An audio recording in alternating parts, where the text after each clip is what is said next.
masain buat ini isi na ini kan chung buat ini ketian jumlah orang tu kan soi mau ni lain bunga local zong teh masain ketian ini sebagai kan buat seuli tu nak cuan kan chung kejencin kan soi ngah mi bilan usia ni kumsang di pagi tak yang linda lalu ni kumsang ni terkuma abianga linda ini kum khatte chan ve an yatrangin kisen ni adong tana mi li hian kum kwa an yatrangin adong tan gok ani annat nahi an senya ania apa hian kum sang ni sombor khan ni bor sana bijon kan nu khathum hian kan khosa chhota min phai tu tele min phai tu te hazara tun din hum hi kan khung chove a tuna tonga thisin thin te abawa tun din hum hi khing kan nia in chunga thundu takin lom thu kan soi mo lani an soi to ang khan ke ni hi pachip kwa kan nia tun thlen hian thisin hi an la tonga tuna hian din ba hian sang chuang atong to a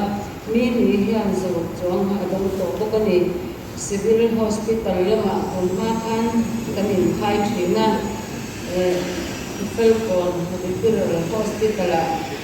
prating te an hanta ka chuang salama kanin khai ve ta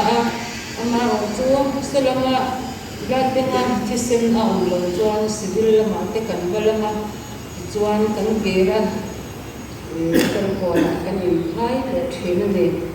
felkon pratinga on lo chun hi a boy kha thì khop maya hi wan te ko hi sum le pai kal na chenin a boy kha ko han mo mai te alo ni thina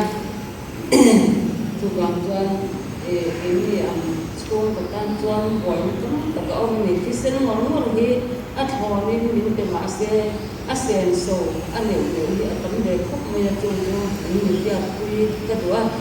in a dang le a chuan civil hospital blood denga in thisen tek sa te a thona min tek thina wang te in lom thu kan soya kan kon civil hospital a po tu tiang ko kin blood denga a thona min ti sakte kan in khai changa nan na dang ina atlak bua ka doctor le nurse ten mangai taka in en kol sak chho thina wang ko in lom thu kan soi tel ko kan kang zong kha e kan soi te to ni se la in zo ba le chuma kan lom tak nu ni te kan soi le kan lo ne